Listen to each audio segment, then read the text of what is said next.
Assalamualaikum warahmatullahi wabarakatuh. Alhamdulillah, alhamdulillahilladzi arsala rasulahu bil huda wa dinil haq liyudhhirahu 'ala ad-dini kulli wa kafa billahi shahida. Alhamdulillah alladzi allafa qulubina wa asbahna bi ni'matihi ikhwana. Alhamdulillah alladzi bi ni'matihi tatimmus shalihat. Asyhadu an la ilaha illallah wahdahu la syarika lah.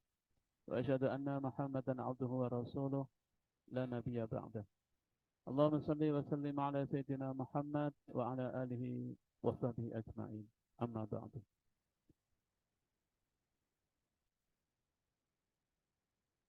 Puji syukur marilah selalu kita panjatkan kehadirat Allah Subhanahu wa taala karena atas nikmatnya, atas karunia-Nya, atas izinnya pula pada pagi hari ini kita semua dapat hadir baik secara offline maupun secara online dalam acara yang moga-moga Allah selalu memberkahi, yaitu tadabbur ayat-ayat Allah. Salawat dan salam semoga senantiasa Allah curahkan pada Nabi kita, Nabi besar Muhammad sallallahu alaihi wasallam, kepada keluarga, kepada para sahabat-sahabat beliau yang mulia. Dan moga-moga kita pun para umatnya senantiasa ada dalam rahmat Allah dan kelak termasuk orang-orang yang dapat membersamai Nabi di tempat yang mulia di surganya. Amin ya Allah. Baik saudara sekalian, para jamaah rahimakumullah, mari kita bersama-sama melanjutkan tadabbur ayat-ayat Allah Subhanahu wa taala. Moga-moga melalui tadabbur Al-Qur'an ini Allah Subhanahu wa taala memberikan kepada kita ilmu yang bermanfaat. Kenapa? Karena memang pembuka dari semua ilmu itu adalah Al-Quran. Jadi kalau kita mempelajari dan mengenang ya, bagaimana para salafus saleh itu mereka semua memulai membaca dan memulai mengkaji ilmu itu selalu dimulai dengan Al-Quran. Makanya tidak heran para ulama-ulama besar itu pada usia muda sudah hafal Al-Quran malah. Jadi di sini rahasianya, sebetulnya kalau kita mau belajar ilmu itu memang dimulai dengan Al-Quran. Nah karena itu mari kita niatkan bersama untuk mempelajari Al-Quran, karena memang itulah sebaik-baik sebaik-baik masa, sebaik-baik manusia adalah khairukum man ta'allamal Qur'an wa 'allamahu. Sebaik-baik kalian adalah yang mempelajari Al-Quran dan yang mengajarkan Al-Quran. Jamaah rahimakumullah, kita akan melanjutkan tadabbur kita sekarang masuk ke surah Al-Baqarah ayat 44. A'udzu billahi minasyaitonir rajim. Bagi yang ada mushaf bisa sambil menyimak maupun lewat HP ya. A'udzu billahi minasyaitonir rajim. Bismillahirrahmanirrahim. Atamuruna an-nasa bil birri wa tansawna anfusakum wa antum tatlunal kitab. Afala ta'qilun. Wasta'inu bis sabri was salah wa innaha lakabiratun illa 'alal khashi'in. Alladzina yadhunnuna annahum mulaqu rabbihim wa annahum ilaihi raji'un. Allah berfirman, atamuruna an-nas. Mengapa kamu menyuruh orang mengerjakan kebaikan ya? Atamuruna an-nasa bil birri. Mengapa kamu menyuruh orang lain mengerjakan kebajikan? Wa antum tatlunal kitab ya. Sementara kamu sendiri eh, apa namanya? Sementara kamu sendiri melupakan melupakan kewajiban itu, ya. Wa antum tatluna alkitab, padahal kamu juga membaca Alkitab, ya, membaca Taurat. Afala ta'qilun, apakah kamu tidak mengetahui? Apakah kamu tidak mau berpikir? Apakah kamu tidak merenungkan? Ya. Jadi Allah Subhanahu wa taala berfirman yang kurang lebih artinya, mengapa kamu? Kamu di sini kepada siapa? Kepada Bani Israel. Kamu di sini adalah kepada Bani Israel. Mengapa kamu menyuruh orang lain untuk mengerjakan kebajikan sedang kamu melupakan diri, melupakan kewajiban itu sendiri? Padahal kamu membaca Alkitab. Padahal kamu baca Taurat. Maka tidakkah kamu berpikir menggunakan akal? Jadi ini kita masih menceritakan, atau Allah masih menceritakan di bagian ini ada tentang karakter, ya, tentang karakter orang-orang Bani Israel, dalam hal ini orang-orang Yahudi. Kemarin sudah kita jelaskan bahwa sebagian dari karakter orang-orang Yahudi ini adalah apa? Suka mencampur adukkan antara kebaikan dan kebajikan dan kebatilan. Itu karakternya. Kemudian suka menyembunyikan kebenaran. Ini karakter dari orang-orang Yahudi ini. Mencampur adukkan antara hak dan batil padahal dia tahu. Menyembunyikan kebenaran itu juga salah satu karakter mereka. Nah, Allah juga menyuruh mengingatkan, ya. Jadi ini masih peringatan Allah kepada Bani Israel, pada Yahudi adalah yaitu atak murunan nas. Ini kebiasaan mereka adalah yaitu terutama ini dilakukan oleh tokoh-tokoh agama mereka. Tokoh-tokoh agama mereka itu mereka tidak segan-segan gitu, ya, untuk menyuruh orang lain, ya, untuk berbuat kebaikan, tapi dia sendiri tidak mengerjakannya. Apa ini? Sifat apa ini? Ini karakter mereka. Karena kalau karakter itu, saudara, kenapa Allah menceritakan karakter ini dan sebagai modelnya, sebagai contohnya ini adalah yaitu Bani Israel. Karena memang kalau Allah menceritakan karakter ini supaya kita tidak mencontoh karakter itu. Karena karakter itu sepanjang waktu ada, sepanjang tahun, sepanjang zaman. Jadi karakter mereka itu seperti itu. Jadi kalau Allah menceritakan karakter mereka ini supaya kita, terutama orang-orang yang beriman, jangan sampai mengikuti karakter. Nah, karakter mereka itu adalah gitu, yaitu tidak segan-segan dia menyuruh orang untuk berbuat kebaikan, tapi dia sendiri melupakan kebaikan itu. Ya. Bahkan tidak mau melakukannya gitu, ya. Apa ini artinya? Bahwa eh,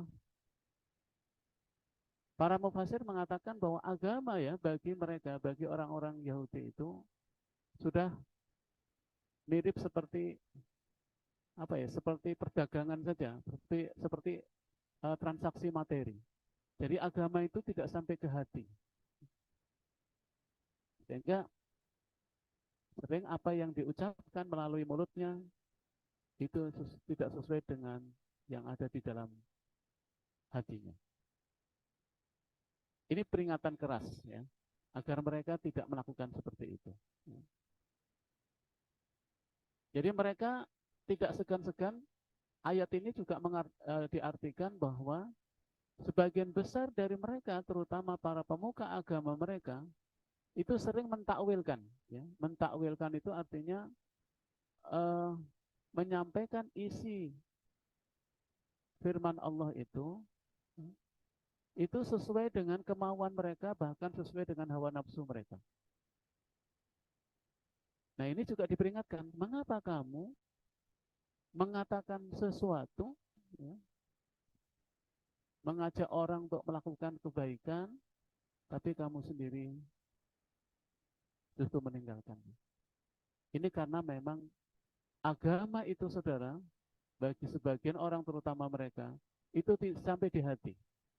Jadi kalau tidak sampai di hati, maka kita akan menyaksikan bahwa beragama itu ketika memang agama itu menguntungkan dirinya, gitu ya. Gitu. Dia akan milih-milih aturan agama yang kira-kira mengenakkan hatinya. Dia memilih-milih gitu. Aturan-aturan Allah, aturan-aturan Tuhan yang kira-kira menguntungkan dirinya, menguntungkan golongannya. Dan untuk itu tidak segan-segan dia menafsirkan firman Allah dengan tafsir sesuai dengan keinginannya. Kenapa? Karena tidak lahir dari hati agama itu. Nah, ini diperingatkan oleh Allah Subhanahu wa taala kepada mereka, terutama Bani Israel. Mengapa kamu mengatakan sesuatu yang kamu sendiri justru melalaikan, kamu sendiri tidak melakukan, menyuruh orang lain untuk berbuat baik, tapi kamu sendiri bukan saja tidak melakukan, bahkan sebaliknya melakukan keburukan. Ini peringatan, peringatan ini kepada Bani Israel. Tentu karena Al-Quran ini adalah turun kepada umat manusia, umat Muhammad, ya. Maka peringatan ini juga untuk kita semua. Jangan sampai kita mengikuti karakter mereka yang seperti itu. Nah, saudara sekalian, mengapa ayat ini perlu untuk kita renungkan? Ini akan sangat-sangat berpengaruh kepada dakwah agama ini ketika ya di dalam kita menyampaikan agama ini, ya, ingat itu kita menyampaikannya tidak dengan hati, ya, tidak dengan ketakwaan yang benar. Itu malah akan terjadi pengaruh yang sebaliknya. Misalnya, bagaimana kalau tokoh agama mencontohkan karakter seperti ini? Ya kan? Dia menyuruh untuk berbuat baik, tapi dia sendiri tidak mencontohkan, bahkan melanggarnya. Apa yang terjadi? Maka ini akan lama-kelamaan akan merusak agama, akan merusak kewibawaan agama ini. Dan jangan heran kemudian ya, banyak dari pengikut, banyak dari kebanyakan manusia kemudian menjauhi, bahkan tidak bersungguh-sungguh dalam beragama karena keteladanan dari tokoh-tokoh agama. Ini memang berat. Dan itu yang yang dilakukan oleh Bani Israel ini. Jadi setelah sepeninggal Nabi Musa alaihissalam, ini memang luar biasa. Ya. Mereka sangat banyak melanggar aturan Allah Subhanahu Wa Taala dan Nah, yang ketiga, penyebab utama ketika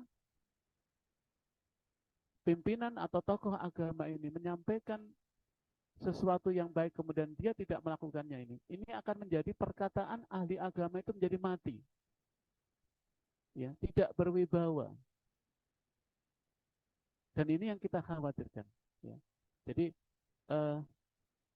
beragama haruslah muncul dari dalam hati, karena makanya iman itu kan tasdiqum bil qalbi wa qaulun bil lisan wa amalul bir arkan. Iman itu adalah kamu meyakini, membenarkan dalam hatimu. Dan apa yang kamu yakini itu kamu ikrarkan dengan lisan dan kamu amalkan dengan seluruh anggota badan. Nah, ini adalah yang dicontohkan oleh Allah Subhanahu wa taala. Jangan sampai kita menjadi orang-orang yang yang memiliki karakter seperti itu. Nah, karena itu Allah Subhanahu wa taala melanjutkan di dalam ayat berikutnya, ayat 45-nya, wasta'inu bis-sabri was-shalah wa innaha lakabiratun illa 'alal khashi'in. wasta'inu, dan mohonlah pertolongan kepada Allah Subhanahu wa taala dengan sabar, ya. Wasta'inu bis sabri was shalah, dengan sabar dan dengan salat. Wa innaha lakabiratun illa 'alal khashiin.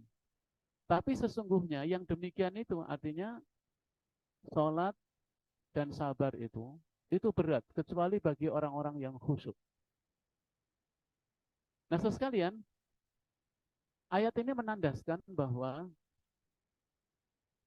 untuk dapat kita menjalankan tugas agama, tugas kehidupan ini dengan benar, maka tidak bisa tidak kita harus senantiasa memohon pertolongan Allah Subhanahu wa taala. Jadi kita ini harus senantiasa tidak boleh lupa untuk memohon pertolongan Allah Subhanahu wa taala. Ya. Dengan apa? Dengan dua senjata penting, yaitu bis-sabri was-shalah. Dengan sabar dan sholat. Jadi sabar dan sholat inilah menjadi senjata utama, modal utama penting di dalam mengarungi kehidupan. Makanya kata-kata wasta'inu, mintalah pertolongan kepada Allah kalian semua dengan sabar dan dengan sholat. Ya.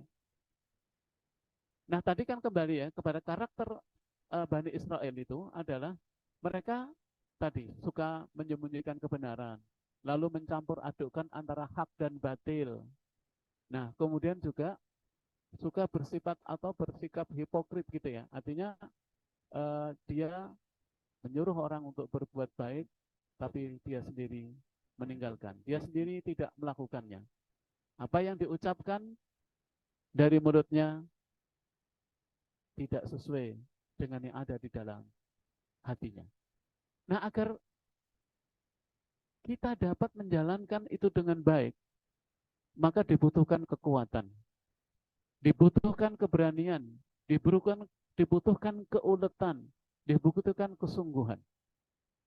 Kekuatan, keuletan, keberanian untuk dapat menjalankan kehidupan ini dengan benar, itu harus kita minta kepada Allah Subhanahu wa taala.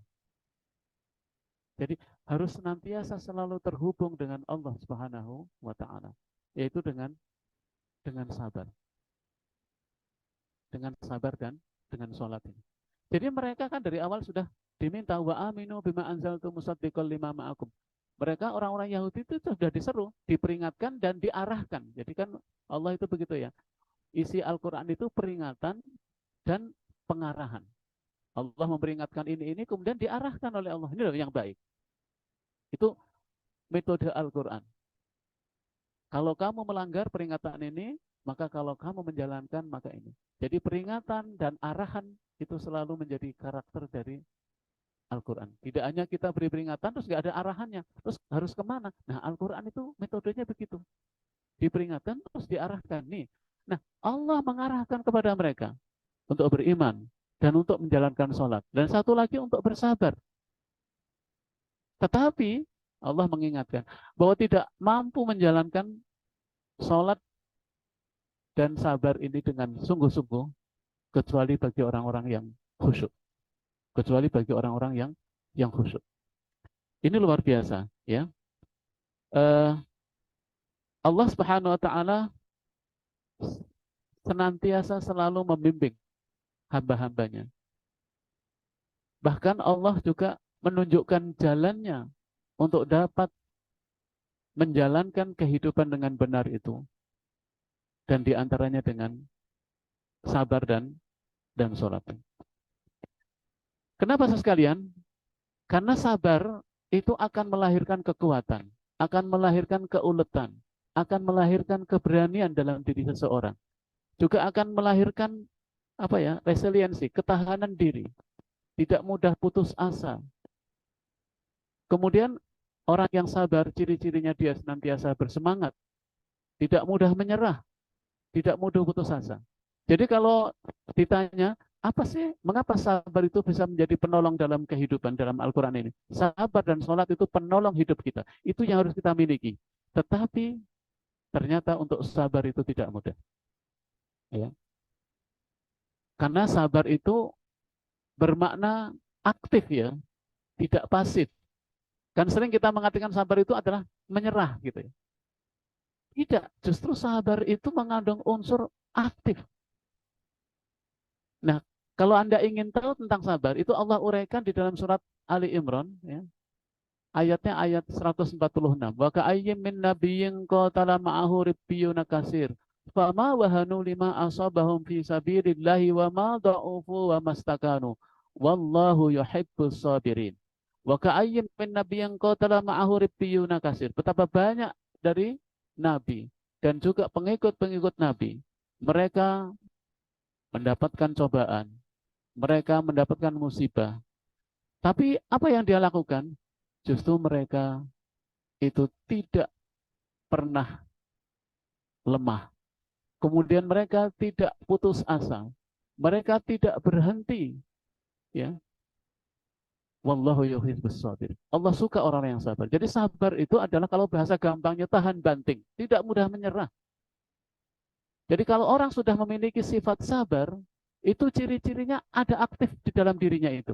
Dia tidak mudah menyerah. Ya, itu sabar.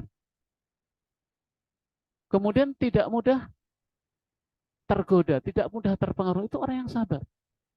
Ada yang menceritakan seorang ulama ketika menceritakan sabar itu, dia ceritakan yaitu seperti ketika Taulut dan pasukannya menghadapi Jalut.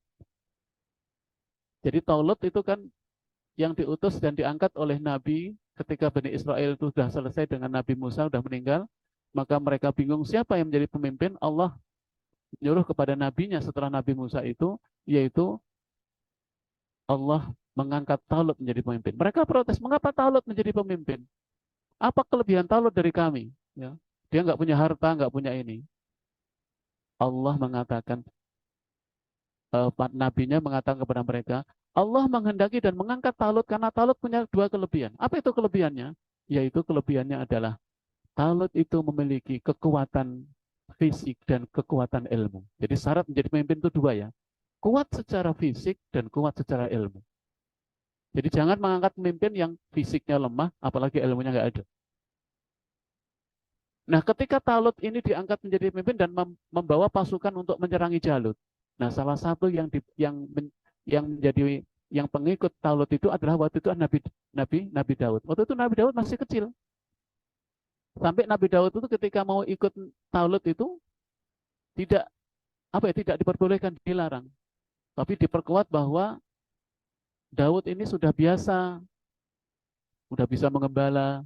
Kemudian dia punya kelebihan yaitu ketepel. Nabi Daud itu punya kelebihan ketepelnya itu. Sehingga ketika melihat pasukan Jalut itu, Talut mengatakan kepada pengikutnya, kita nanti akan melewati sungai. Dan ketika melewati sungai itu, Allah mengingatkan, jangan sampai kalian ketika melihat sungai itu, terpengaruh dengan sungai itu, kemudian Anda meminum. Ya. Anda harus lewat gitu saja, kecuali hanya dengan menepuk-tepuk saja. Tidak boleh melewati air yang jernih itu kemudian minum. Apa yang terjadi? Ternyata sebagian besar, ya mungkin panas melihat air yang jernih langsung pada minum. Dan hanya sebagian kecil mereka yang tidak minum. Yang tidak minum itu. Dan apa yang terjadi? Mereka yang minum itu hilang kekuatannya. Itulah para ulama mengatakan salah satu ciri sabar itu adalah mampu mengengkang hawa nafsu itu. Jadi kalau ingin tahu bagaimana sabar, yaitu pasukan Talut ketika melihat air yang jernih dalam kondisi haus dan panas, mereka taat kepada pemimpin. Pemimpin yang mengatakan jangan minum, dia tidak minum. Dan ternyata apa yang terjadi hadirin? Justru yang kuat itu adalah mereka yang tidak meminumnya itu. Tapi yang sudah minum, kami sudah nggak mampu lagi, nggak mungkin kami bisa menghadapi Jalut. Nah, Jalut ini adalah pemimpinnya adalah orang yang tinggi besar. Nah ini adalah contoh ya, bahwa sabar itu kemampuan untuk mengendalikan diri, tahan. Ya singkat cerita, akhirnya kan Jalut dapat dikalahkan. Siapa yang mengalahkan Jalut? Anda tahu? Ternyata yang mengalahkan Jalut itu adalah Daud yang kecil itu. Karena Jalut ini tinggi besar, tidak ada yang bisa mengalahkan. Sampai Talut mengatakan, siapa yang bisa membunuh Jalut, maka akan aku ambil menjadi menantu saya. Dan ketika itu justru yang bisa membunuh Jalut itu adalah Nabi Daud. Dengan apa Nabi Daud membunuh? Dengan ketepel. Kenapa? Seluruh tubuh Jalut itu terbungkus oleh oleh perisai. Hanya satu bagian dari tubuh Jalut itu yang terbuka, yaitu mata. Disitulah Nabi Daud kemudian maju, kemudian dengan kemampuan ketepelnya dua kali mengenai mata Jalut, dan saat itu kemudian Jalut terkapar oleh ketepel yang dilesatkan oleh Nabi Daud. Nabi Daud yang kecil bisa mengalahkan Jalut yang tinggi besar dengan izin Allah Subhanahu wa taala. Makanya Nabi Daud kemudian diambil menantu kan oleh Talut, dan akhirnya Nabi Daud mewarisi kerajaan besar. Jadi jangan meremehkan profesi, termasuk profesi tukang ketepel. Suatu saat pasti akan bermanfaat. Jadi kalau Anda punya profesi, harus buat sampai profesional. Pasti akan memberikan manfaat bagi Islam, bagi umat. Ya. Jadi kembali, apa sih, kenapa Allah menyuruh kepada kita untuk sabar dan sholat? Karena memang inilah senjata utama untuk dapat menjalankan kehidupan ini. Nah, biasanya orang yang sabar ditambah dengan orang yang sholat, maka mereka akan memiliki kekuatan. Mengapa dengan sholat itu memiliki kekuatan? Atau dengan pertanyaan, mengapa Allah menyuruh kita untuk sholat dalam rangka untuk meraih pertolongan? Bagaimana sholat mampu mendatangkan kekuatan? Sholat adalah ibadah yang langsung berkaitan dan menghubungkan seorang hamba dengan Tuhannya. Ketika kita sholat, itu seperti kita sedang berkomunikasi dengan Allah Subhanahu wa Ta'ala. Iya kan? Ibadah sholat adalah ibadah yang menghubungkan seorang hamba dengan Tuhannya. Melalui apa? Melalui hati. Jadi sabar dan sholat melengkapi senjata penting dalam mengarungi kehidupan. Jadi kalau sabar dan sholat ini sudah ada dalam diri seseorang dan dijalankan dengan sungguh-sungguh, maka Allah akan melimpahkan kekuatan, keuletan, keberanian, ketahanan diri, kesabaran, keikhlasan, ketakwaan. Itu adalah buah dari sabar. Jadi kalau kita masih belum memiliki itu, berarti kita masih diperintahkan oleh Allah untuk meningkatkan kesabaran. Kalau kita gampang menyerah, atau bahasa Sundanya gampang pundung, ya, gampang menyerah, itu berarti kita masih belum sabar. Jadi sabar dan sholat ini dua senjata itu. Tapi Allah sudah mengingatkan dari awal, wa innaha lakabiratun inna alal khashiin. Tapi sabar dan sholat itu tidak mungkin hanya sedikit yang bisa, yaitu mereka yang khusyuk. Nah, khusyuk ini saudara sekalian adalah salah satu dari keutamaan, tapi khusyuk ini di dalam sebuah hadis Rasulullah pernah mengatakan, salah satu nikmat akhir zaman yang akan ditarik oleh Allah itu adalah khusyuk. Makanya kalau sekarang ini orang sulit untuk khusyuk, itu berarti kita sudah di akhir zaman. Jadi khusyuk itu adalah hal yang paling sulit dicapai. Tidak mudah. Ketika Anda sudah sampai ke kualitas khusyuk, maka tidak ada satupun permintaan kita yang ditolak oleh Allah Subhanahu wa taala. Di dalam surat Al-Anbiya ya, itu ada surah yang sangat saya senangi ya. Sering saya baca itu. Surat Al-Anbiya surat 21, Allah Subhanahu wa taala berfirman ketika menceritakan bagaimana Allah Subhanahu wa taala memberikan pertolongan kepada para nabinya, ya. Ya, di dalam surat uh, Al-Anbiya ya, ayatnya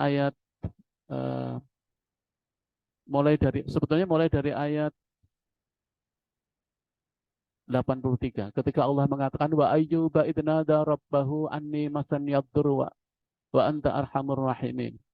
Ketika Ayub berdoa kepada Tuhannya, kan Nabi Ayub dicoba dengan cobaan yang berat itu, tapi dia selalu berdoa wa anta arhamur rahimin. Sesungguhnya engkau adalah zat yang maha rahman dari semua yang rahman. Jadi Allah itu adalah maha pengasih dari semua yang pengasih. Kemudian di ayat akhirnya ketika Allah menceritakan wa Zakaria idnada rabbahu rabbi la tadarni farda wa anta khairul warithin. Dan ketika Zakaria berdoa kepada Tuhannya, Rabbi la tadarni, wahai Tuhanku, janganlah engkau biarkan aku ini sendiri tanpa keturunan. Sesungguhnya engkau lah zat yang maha memberikan warisan. Jadi itu semua para nabi berdoa. Ini juga yang mendoakan ketika Nabi Nabi Yunus. Wa dhannuni idz dhahaba mughadiban fa dhanna an lan naqdir alaihi fanada fi dzulumati an la ilaha illa anta subhanaka inni kuntu minadh dhalimin. Ketika Nabi Yunus ada dalam perut ikan juga Nabi Yunus juga berdoa, La ilaha illa anta subhanaka inni kuntu minadh dhalimin. Ini adalah puncak kesabaran. Demikian juga Nabi Zakaria ketika lama tidak mempunyai anak. Nabi Zakaria juga berdoa. Doanya adalah, janganlah engkau biarkan aku sendiri tanpa keturunan ya Allah. Kemudian, Allah menurunkan dan menjawab doanya mereka. Apa doanya di ayat 90? Fastajabna lahu wa wahabna lahu Yahya wa aslahna lahu zaujah. Innahum kanu yusari'una fil khairati wa yad'unana raghaban wa rahaban wa kanu lana khashi'in. Lalu Allah mengabulkan doa Nabi Zakaria itu kepada Nabi Zakaria diberikan yaitu wa wahabna lahu Yahya wa aslahna lahu zaujah. Lalu aku berikan kepada Nabi Zakaria itu Yahya wa aslahna lahu zaujah. Dan aku jadikan istrinya zaujahu itu wa aslahna, hamil, ya. Nah, mengapa? Innahum kanu yusari'una fil khairati wa yad'unana raghaban wa rahaban. Ini rahasianya. Kenapa doa-doa para nabi itu dijabah oleh Allah Subhanahu wa taala? Karena mereka adalah yusari'una fil khairati wa yad'unana raghaban wa rahaban wa kanu lana khashi'in. Karena mereka adalah orang-orang yang senantiasa menjalankan aturan Allah Subhanahu wa taala, syariahnya. Mereka senantiasa amar ma'ruf nahi mungkar wa kanu lana khashi'in. Dan mereka adalah orang-orang yang khusyuk. Jadi khusyuk itu adalah pintu Allah menurunkan pertolongan. Inilah barangkali evaluasi bagi kita. Kalau pertolongan Allah belum datang juga karena kita belum sampai kepada kualitas khusyuk. Berarti kesabaran kita belum mencapai kesabaran yang tertinggi. Salat kita berarti belum mencapai salat tertinggi. Di dalam Al-Quran ada tipologi orang salat. Ini penting saya sampaikan. Ada 5 tipologi salat. Dan salat tertinggi adalah salat yang khusyuk. Ada yang pertama adalah yaitu salat orang yang salatnya itu seperti apa ya? Muka'ah wa tasdiyah kalau dalam surat Al-Anfal itu. Salat tapi salatnya seperti main-main gitu. Sendaguru. Ini salat pertama. Salat seperti ini juga tidak akan diterima. Yang kedua adalah tipe salat tapi salat seperti salatnya orang mabuk. Ya ayyuhalladzina amanu la taqrabus sholata wa antum sukara. Wahai orang-orang beriman, janganlah kamu dekati salat padahal kamu dalam keadaan mabuk. Dulu mabuk di sini karena banyak ketika khamr belum diharamkan, sebagian orang Madinah yang muslim sholat, tapi dia masih mabuk, masih minum minuman keras sehingga sholat itu nggak ngerti apa yang dia baca. Jangan kita tipe sholat seperti kedua. Sholat tapi nggak ngerti apa yang dibaca dalam sholatnya. Itu seperti sholatnya orang mabuk. Di sholat kedua. Tipe ketiga adalah, yaitu di dalam Al-Quran surat An-Nisa Allah menjelaskan, ya kan? Innal munafiqina yukhadi'un Allah. Orang-orang munafik itu menipu Allah. Wallahu khadi'un. Allah akan menipu, akan membalas tipu daya mereka. Nah, tipe orang sholatnya orang munafik itu wa idza qamu ila sholati qamu kusala yura'unan nasa wa la yadhkurunallaha illa qalila. Nah, tipe ketiga ini, ada orang yang sholat tapi sholatnya kayak seorang orang munafik. Apa ciri orang sholatnya orang munafik itu? Wa idza qamu ila sholati qamu kusala. Kalau dia mendirikan sholat itu sholatnya malas, kusala. Yang kedua tipe sholatnya adalah wala yura'unan nas. Sholatnya itu ingin dilihat manusia, tidak ikhlas karena Allah. Nah, yang ketiga ini, tipe sholat orang munafik adalah wala yadhkurunallaha illa qalila. Dalam sholatnya sedikit sekali ingat Allah. Jadi sholatnya itu malah ingat yang lain. Ini sholatnya tipe orang munafik. Moga-moga kita bisa mengevaluasi. Jangan-jangan sholat kita belum seperti ini sehingga pertolongan Allah itu belum datang. Nah, yang keempat, ada tipe sholat yang keempat ini. Apa sholat yang keempat ini? Allah berfirman, "Fawailul lil musallin alladzina hum an sholatihim sahun." Celaka orang yang sholat. Coba itu. Allah mengatakan, "Fawailul lil musallin." Celaka orang yang sholat. Ini kan sholat tapi dikatakan celaka. Kenapa? Karena dia sholat, tapi dia masih menghargai anak yatim. Ya, dalam sholat apa namanya dalam Al-Quran itu. Ara'aitan ladzi yukadzibu biddin fadzalikan ladzi yad'ul yatim wa la yahuddu 'ala ta'amil miskin fawailul lil musallin alladzina hum an salatihim sahun. Mereka yang lalai dari salatnya. Jadi salat tapi kesehariannya masih menghadapi anak yatim, tidak dermawan memberikan makan fakir miskin. Ada juga yang menafsirkan melalaikan sholat, mereka sholatnya itu tidak bersungguh-sungguh, mengakhirkan waktu sholat, ya itu semua. Nah ini tipe sholat yang keempat. Nah tipe sholat yang terakhir ini yang terbaik. Allah berfirman, qad aflahal mu'minun alladzina hum fi sholatihim khashi'un. Beruntung orang yang beriman itu. Dan yang membuat dia beruntung adalah alladzina hum fi sholatihim khashi'un. Orang yang sholatnya khusyuk. Jadi ini yang makanya di ayat tadi dikatakan wa innaha lakabiratun illa 'alal khashiin. Sesungguhnya sabar dan sholat itu berat kecuali bagi orang-orang yang khusyuk. Bagi orang yang khusyuk itu sholat itu adalah sesuatu yang dia tunggu. Ibadah itu bukan lagi apa ya? Bukan lagi kewajiban, tapi ada sesuatu yang dia tunggu, kebutuhan yang utama. Betapa tidak? Karena sholat itu adalah kita bertemu, berdialog, berkomunikasi dengan Allah Subhanahu wa taala. Itulah yang membuat salat yang seperti ini melahirkan kekuatan, melahirkan keberanian, melahirkan keuletan, melahirkan ketahanan dalam diri. Tidak mudah putus asa. Jadi ini nasihat kepada Bani Israel. Ya. Karena apa? Karena pendahulu mereka adalah orang-orang yang sudah melakukan itu. Yaitu tadi, kisah Talut, pasukannya membawa pasukan Bani Israel ketika mengalahkan Jalut dengan pasukannya. Itu Bani Israel mereka melaksanakan dua kegiatan ini, yaitu kesabaran yang tinggi dan sholat yang khusyuk, sehingga dia dapat mengalahkan Jalut dan pasukannya. Nah itu diingatkan oleh Allah Subhanahu Wa Taala di ayat ini, wa antum tatlunal kitab, mengapa kamu tidak beriman? Kan ini ditujukan kepada Yahudi ketika di Madinah kan. Di Madinah mereka adalah suka menyusahkan Nabi Muhammad SAW. Nah karena itu hadirin sekalian, satu-satunya yang harus terus kita perbaiki itu adalah kekhusyuan. Apa sih khusyuk itu? Allah menjelaskan di ayat berikutnya. Alladzina yadhunnuna annahum mulaqu rabbihim wa annahum ilaihi raji'un. Nah, di ayat apa namanya? Di ayat berikutnya ya, ayat 46. Alladzina yadhunnuna annahum mulaqu rabbihim wa annahum ilaihi raji'un. Orang yang khusyuk itu adalah mereka yang yakin bahwa mereka akan menemui Tuhannya dan mereka yakin bahwa mereka akan kembali kepadanya. Kira-kira itulah khusyuk itu. Jadi kalau orang sudah sampai kepada keyakinan bahwa akan bertemu dengan Allah, kita semua akan kembali kepada Allah. Ketika aku bertemu dengan Allah ini, apa yang harus saya sampaikan? Apa yang harus saya pertanggungjawabkan?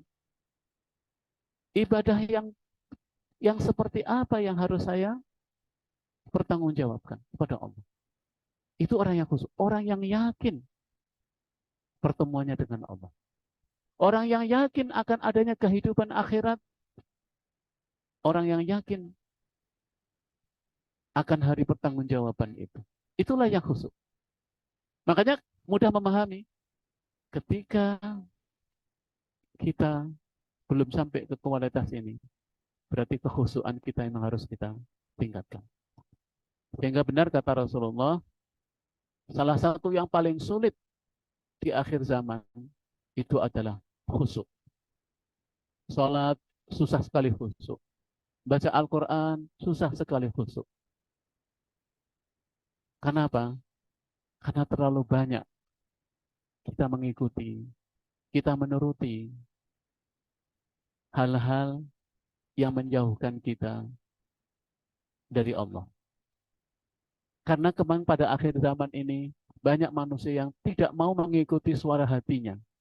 Lebih banyak mengikuti nafsunya. Lebih banyak mengikuti keinginan-keinginan syahwatnya. Tidak memberikan kesempatan kepada hati untuk merenung.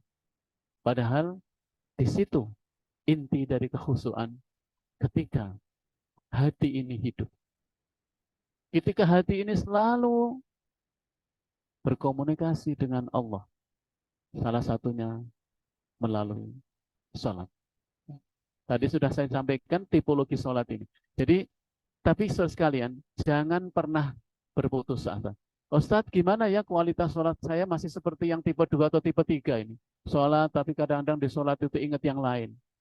Kunci hilang dalam sholat malah ingat gitu ya, baru. Ya kan? Jadi, dalam sholat itu ingat belanjaan, ya, ingat apa yang belum dibeli di sholat. Ya, sedikit sekali ingat pada Allah dalam sholat. Jangan kita putus asa. Terus tingkatkan, karena memang khusyuk itu adalah pekerjaan yang tidak mudah. Jadi proses untuk mencapai khusyuk panjang tadi, ya, harus juga memahami makna-makna sholat. Jangan sampai kita sholat, apa yang kita baca itu tidak tidak kita pahami. Itu juga. Mengapa kita harus khusyuk? Ya, karena memang itu yang akan mengantarkan kualitas ibadah kita dengan hasil yang maksimal. Ya. Makanya orang yang khusyuk itu, Masya Allah ya, bagaimana dia menjalani hidup itu dengan tenang. Dia tidak terpengaruh oleh kanan kiri. Karena dia sudah jelas kemana yang harus dituju. Orientasi hidupnya jelas. Hatinya seperti mempunyai apa ya? Cahaya. Cahaya hati itu terus menerangi kehidupan. Seperti kita berjalan di ruang yang gelap. Kalau Anda memiliki lampu, memiliki senter tenang, apa yang harus Anda tempuh? Tapi kalau senternya nggak jelas, senternya redup, kita meraba-raba kehidupan. Rupanya lampu dan cahaya kehidupan itu bukan di mata ini semata. Mata ini tidak berfungsi ketika gelap, iya kan? Kan nggak berfungsi. Tapi mata hati akan tetap berfungsi. Dalam kondisi gelap maupun dalam kondisi terang. Hati. Inilah mengapa Allah memerintahkan wasta'inu bis sabri was salat. Wa innaha lakabiratun illa 'alal khashiyin. Jadikan sabar dan salat menjadi penolong dalam kehidupan. Dan itu berat bagi kebanyakan orang, kecuali orang yang khusyuk. Mereka yang khusyuk adalah yaitu mereka yang yakin akan bertemu dengan Allah. Kalau kita yakin akan bertemu dengan Allah, masa kita akan berbuat durhaka? Kalau orang yakin akan bertemu dengan Allah Subhanahu wa taala, mempertanggungjawabkan semua perbuatannya, masa kita berbuat maksiat kepada Allah? Kalau kita yakin akan hidup di yaumil akhirah dan kehidupan itu kehidupan abadi, masa kita akan melanggar perintah Allah Subhanahu wa taala? Jadi khusyuk adalah keyakinan bahwa semua urusan akan kembali kepada Allah.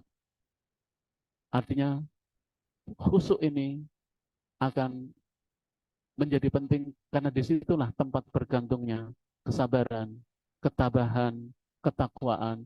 Itu akan lengkap dan akan mendukung kepada orang-orang yang khusyuk. Jadi orang yang khusyuk, maka hidupnya akan dihiasi dengan kesabaran dalam kehidupannya. Orang yang khusyuk maka akan dihiasi hidupnya dengan penuh ketakwaan. Orang yang khusyuk akan dipenuhi dengan ketabahan. Kalau Anda ingin tahu siapa yang khusyuk, tentu adalah para hamba-hamba Allah terpilih yang telah mendapatkan rahmat Allah. Siapa mereka? Minan nabiyyin, wasiddiqin, wasyuhada, wassalihin. Para nabi itulah contoh orang-orang yang khusyuk. Bagaimana musibah tidak pernah menjadikan dia mundur. Bagaimana ujian-ujian itu membuat dia semakin kuat. Dan kekuatan utama dia senantiasa berdoa. Berzikir kepada Allah Subhanahu wa taala. Mari kita tingkatkan kualitas kekhusyuan kita dengan melatih kesabaran ini. Kita perbaiki terus kualitas sholat kita. Jangan sampai tadi tipologi sholat kita nggak naik gitu. Apalagi kalau sholatnya seperti anak-anak itu ya, sholat tapi main-main berguru gitu. Masa kita kualitas sholatnya seperti itu? Tentu tidak. Kita harus meningkatkan dalam hidup ini. Kalau ditanya saya juga sama. Kita semua sedang mencapai dan belajar untuk menjadi khusyuk. Kalau sekarang ini mungkin tingkat khusyukan kita baru 5 atau 10%, alhamdulillah.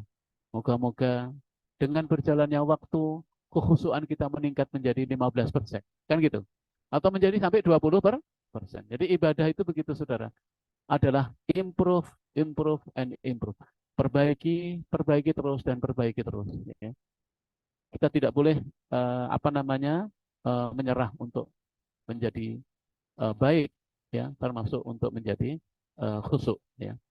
Nah inilah yang pernah Allah Subhanahu Wa Taala peringatkan, ya, dan pernah diamalkan sebetulnya oleh pendahulu Bani Israel ketika bersama nabinya, tapi kemudian ketika berselang waktu kemudian diminta dia beriman kepada Muhammad Rasulullah Nabi terakhir, ketika diminta untuk beriman kepada Al-Quran, padahal isi Al-Quran adalah sesuai ya dengan Alkitab, tapi mereka menolak. Bahkan sekarang kita saksikan bagaimana ulah Yahudi itu. Mereka benar-benar telah menjadikan agama seperti permainan. Wallahu a'lam. Mungkin itu yang ingin saya sampaikan. 3 ayat ini pelan-pelan kita mentadaburi ayat ini. Moga-moga Allah memberikan ilmu yang bermanfaat. Masih ada waktu, saya kembalikan kepada moderator. Ya, silakan kalau ada yang bertanya. Syukron jazakallahu khair Ustaz atas materi yang telah disampaikan. Kita akan memasuki acara selanjutnya, yaitu sesi tanya jawab. Kepada teman-teman peserta kajian offline maupun online, dipersilahkan untuk bertanya. Untuk yang offline boleh mengangkat tangannya, dan yang online boleh dari chat ataupun berbicara langsung. Dari Ahmad ada, dari Ikhwan ada. Dari Ikhwan.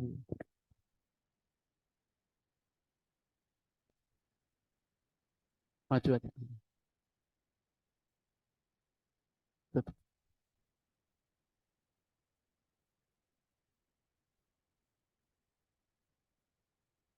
Waalaikumsalam warahmatullahi. Gak bisa dikeraskan? Mohon maaf Ustaz, mau bertanya sekalian curhat juga kan. Jadi saya tuh kalau sehari-hari gitu ya, tiap hari ya pokoknya tiap hari lah saya tuh sudah terbiasa kayak mikirin kalau saya tuh pasti berkat gimana ya. Saya itu berkata dengan mantap kalau misalnya saya itu bakal bertemu dengan Allah. Nanti akan ada hari pembalasan, ada juga setelah kehidupan setelah kematian. Nah itu tapi kadang ya Ustaz, itu bukan sekali 2 kali, itu udah beberapa kali. Itu saya misalnya setelah sholat itu tiba-tiba kepikiran gini Ustaz. Saya itu kayak membayangkan kalau saya itu mau meninggal, lalu saya itu kepikiran, nggak tahu ya, ini mungkin pertanda dari Allah, cuma saya nggak tahu. Cuma waktu saya itu kepikiran, waktu saya itu lagi berbaring, jadi saya itu membayangannya sama. Saya itu berbaring, lalu itu dalam sekarat maut saya bersyahadat, tapi saya tuh kayak agak ragu gitu Ustaz. Kayak tiba-tiba kayak ada keraguan dalam hati saya itu dalam bayangan saya. Jadi waktu saya bilang syahadat asyhadu alla ilaha illallah, itu tiba-tiba saya kayak ragu ada hari setelah kematian, ada kehidupan setelah kematian. Jadi saya takut, Ustaz. Ini saya takutnya kalau bertemu dengan Allah, disusul duluan sama Allah itu kan saya kurang iman itu, Ustaz. Jadi saya bertanya, mungkin tadi kan yang disebutkan Ustaz itu khusyuk, itu kan yakinnya kalau akan bertemu Allah. Itu gimana ya, Ustaz, meningkatkannya gitu? Mungkin beberapa contoh itu, Ustaz, saya soalnya agak gimana gitu, tiba saya kepikiran terus. Ya, ya, baik. Tadi namanya siapa, Mas? Ya, eh, ya ini bagaimana mengungkapkan perasaan bahwa yakin akan bertemu dengan Allah, ya, sehingga menjalankan perintahnya, termasuk sholat, ya.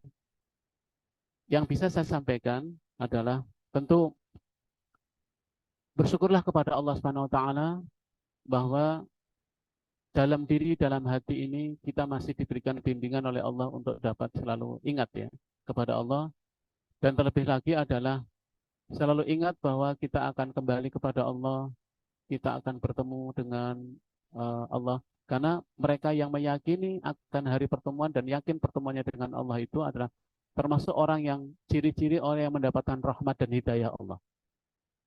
Kan di dalam Al-Quran dikatakan وَلَنَبْلُوَنَّكُمْ بِشَيْءٍ مِنَ الْخَوْفِ وَالْجُوعِ وَنَقْصٍ مِنَ الْأَمْوَالِ وَالْأَنْفُسِ وَالثَّمَرَاتِ وَبَشِّرِ الصَّابِرِينَ الَّذِينَ إِذَا أَصَابَتْهُم مُّصِيبَةٌ قَالُوا إِنَّا لِلَّهِ وَإِنَّا إِلَيْهِ رَاجِعُونَ أُولَٰئِكَ عَلَيْهِمْ صَلَوَاتٌ مِّن رَّبِّهِمْ وَرَحْمَةٌ. Jadi orang yang yakin akan pertemuan dengan Allah, bahwa kita semua akan kembali kepada Allah, kita ini milik Allah. Apa yang ada dalam diri kita ini milik Allah. Kekuatan, fisik, kecantikan, kegagahan, ilmu, semua ini adalah milik Allah dan semua akan kembali kepada Allah Subhanahu wa taala. Orang yang senantiasa menyadari itu adalah ciri orang yang mendapatkan rahmat dan petunjuk dari Allah. Itu pertama yang harus kita yakini, ya. Kemudian yang kedua tadi, bagaimana kalau kok ada keraguan, atau bagaimana kalau kembali nanti, ya, kehidupan yang akan datang.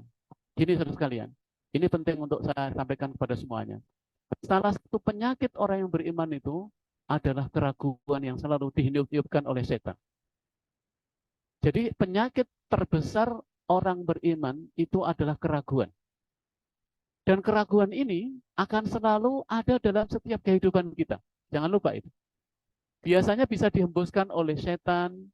Setan bisa berupa manusia, bisa informasi, dan semuanya itu.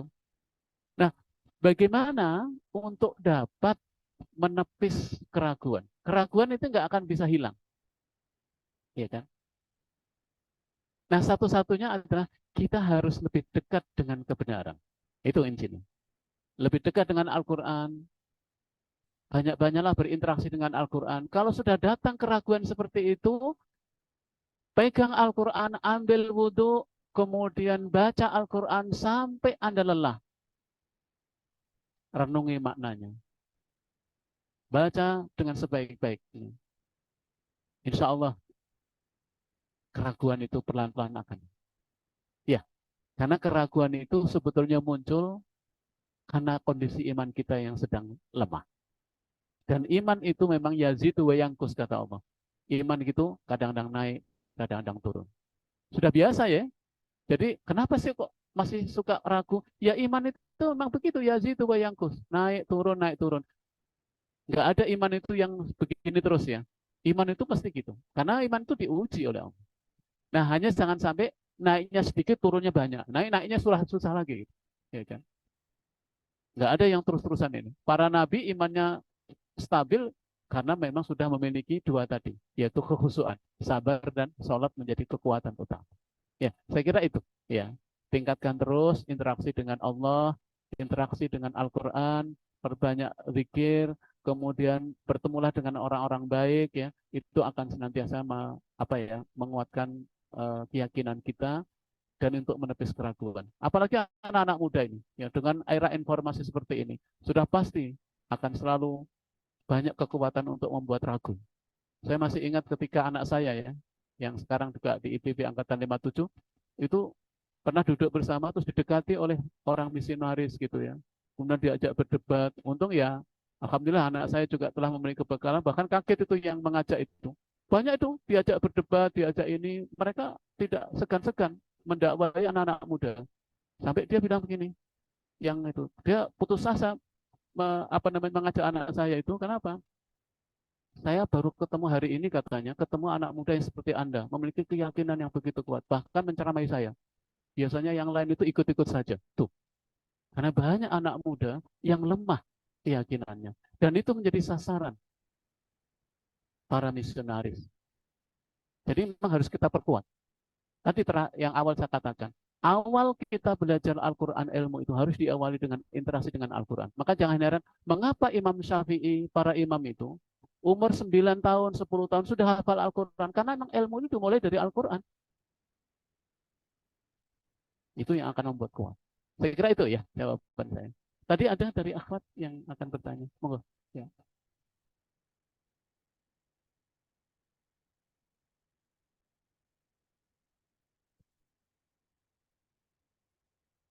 Assalamualaikum warahmatullahi wabarakatuh. Ustaz, perkenalkan nama saya Noni. Saya izin bertanya. Yang pertama tadi terkait macam-macam tipikal sholat. Sholat yang seperti orang mabuk, itu sholat tapi nggak ngerti apa yang dibaca. Bagaimana kasusnya kalau sholatnya ini dilakukan oleh orang tua?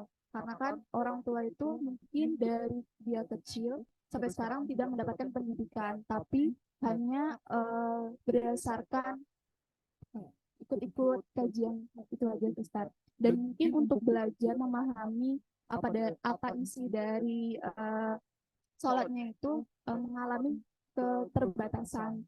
Itu bagaimana cara untuk meningkatkan sholatnya.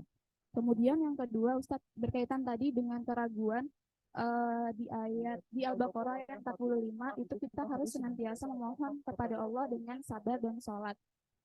Apabila kita memiliki keraguan, kemudian kita melakukan sholat istikharah, saya pernah ditanya, Ustadz, apakah diperbolehkan sholat istikharah itu menggunakan Al-Quran, di mana ketika kita sholat istikharah, kemudian setelah itu membaca Al-Quran, dan kita itu menemukan menemukan surat yang banyak khoknya, khoir. Kalau khoknya banyak, khoir itu berarti petanda bagus. Tapi kalau misalnya khoknya itu sedikit, berarti itu kurang bagus. Itu apakah diperbolehkan seperti itu atau tidak? Mungkin itu saja, Ustaz. Terima kasih. Assalamualaikum warahmatullahi wabarakatuh. Iya, baik. Ya, jamaah rahimakumullah. Allah menceritakan tentang tipologi sholat tadi supaya kita terus memperbaiki kualitas sholat kita ya. Nah, bagaimana dengan, ya maaf ya, mungkin banyak orang yang sholat tapi mungkin tidak memahami apa yang dia baca ya. Dia ikut saja begitu. Bagaimana yang seperti itu? Kan gini, dalam beribadah kepada Allah Subhanahu wa taala, itu memang beribadah kepada Allah itu harus diiringi dengan ilmu, kan gitu, ya kan? Diiringi dengan ilmu. Bahkan sebelum yang lain itu harusnya dengan ilmu, ya kan?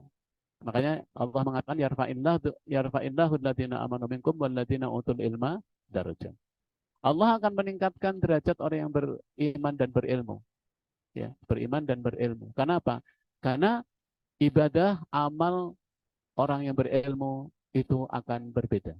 Nah, sekarang pertanyaannya, bagaimana kalau seandainya memang ya kesempatan itu mungkin terbatas ya. Ini tidak menghalangi untuk terus meningkatkan kualitas. Karena itu saya tetap mengatakan bahwa bagaimana kepada orang-orang tua, orang-orang sepuh yang melaksanakan ibadah pengajian. Kan pengajian itu dalam kebiasaan masyarakat kita kan ada dua. Ada pengajian, ada yasinan ya. Kalau yasinan itu hanya mengharapkan berkah, nggak penting tahu ini. Makanya sekarang saya arahkan kepada para mubalik, kalau ada kegiatan yasinan apa itu harus ada ceramahnya, harus ada ilmunya. Harus dikasih Pak. Jadi dapat keberkahannya, dapat juga ilmu, harusnya begitu. Nah, moga-moga ini. Nah, demikian juga kepada orang tua kita, pada ini harus kita kita sampaikan. Baca artinya. Sekarang kan banyak terjemahan supaya dengan itu mereka sambil memahami. Kita nggak bisa mengatakan nggak apa-apa, jangan. Ya, terus sesuai dengan kemampuan. Ya, Allah akan menilai sesuai dengan kemampuan. Kalau mampunya misalnya Saya baru tahu artinya Allahu Akbar saja nggak apa-apa. Masa saya sepanjang itu nggak ngerti artinya sama sekali? Paling nggak tahu apa sih makna Allahu Akbar itu. Apa sih bacaan wajib Al-Fatihah itu standar minimal yang harus dipahami oleh setiap orang yang melaksanakan sholat. Karena itu kan rukun, harus tahu. Kemudian, jadi dimulai dengan itu, pelan-pelan. Tapi jangan berhenti untuk itu. Ya. Karena ini memang prasyarat ya, agar ibadah kita menjadi berkualitas dan semakin baik, ya kan. Jadi tetap diusahakan, diberikan kita bimbingan, kemudian baca terjemahan, moga-moga Allah memberikan kekuatan untuk dapat memahaminya. Kemudian kalau itu pun sulit, ya, kalau itu sulit bahkan membaca Al-Quran juga sulit karena sudah terlambat, Allah berikan janji begini. Walaqad yassarnal Qur'ana lidzikri fahal min muddakir. Allah sampai bersumpah, walaqad, dan sesungguhnya aku pastikan bahwa mempelajari Al-Quran itu mudah. Berarti ini tidak pandang umur, mau yang tua, mau yang muda. Makanya banyak sekali testimoni ya, orang yang sudah berumur 60 tahun baru memulai hafal Al-Quran. Dia bisa hafal Al-Quran dalam usia setelah 2 tahun, ada yang setelah 3 tahun. Ini berarti Al-Quran itu dijanjikan oleh Allah untuk bisa difahami dan mudah difahami, termasuk dipelajari, dihafalkan. Kenapa? Karena itu janji Allah. Persoalannya mau nggak kita? Mau mengajar nggak? Mau mengajarkan nggak? Mau belajar atau enggak? Ya. Jadi saya yakin walaupun tidak maksimal, tidak sempurna, jangan pernah berhenti untuk mengajarkan. Itu ya jawaban saya. Terus harus. Kemudian saya kurang tahu tentang keterangan itu ya, karena kita harus juga beribadah itu kan mengikuti Nabi atau mengikuti orang-orang yang soleh ya, orang-orang yang mengikuti Nabi, termasuk para sahabat dan lain sebagainya. Nah, bagaimana mereka yang melaksanakan sholat, termasuk sholat-sholat sunnah, termasuk sholat isyarat, adalah sholat yang disyariatkan dalam agama. Ya. Karena Rasulullah juga melakukan sholat istikharah itu. Tapi kemudian dihubungkan dengan kalau bertemu setelah itu baca Al-Quran terus ketemu dengan acak ketemu dengan banyak yang khair kita jadi kayaknya itu nggak ada keterangan gitu, ya kan? Karena semua ayat Al-Quran itu baik, ya kan? Semua Al-Quran itu adalah dari Allah Subhanahu Wa Taala dan bagi mereka yang membacanya Allah menjanjikan dengan rahmatnya, dengan pertolongannya, ya, dengan hidayah, ya, yang karena Al-Quran memang isinya peringatan dan arahan ya dalam Al-Quran. Jadi saya tidak pernah mendengarkan keterangan yang dikaitkan dengan kalau ketemu dengan kalimat khair insya Allah akan baik terus, tidak. Ya. Karena memang Al-Quran itu adalah sumber dari rahmat Allah yang semuanya adalah untuk kebaikan. Ya. Bahkan Allah menjanjikan, Rasulullah mengatakan setiap huruf Al-Quran yang kita baca itu diberikan pahala 10. Dan huruf itu kan bisa khair, bisa sa gitu. Nah, sarun malah nggak dapat pahala kan nggak? Ya, kan? Setiap huruf, mau huruf sin, mau huruf kho, ya, mau huruf ko, semua dapat pahala. Gitu ya. Baik, saya kira itu dari saya.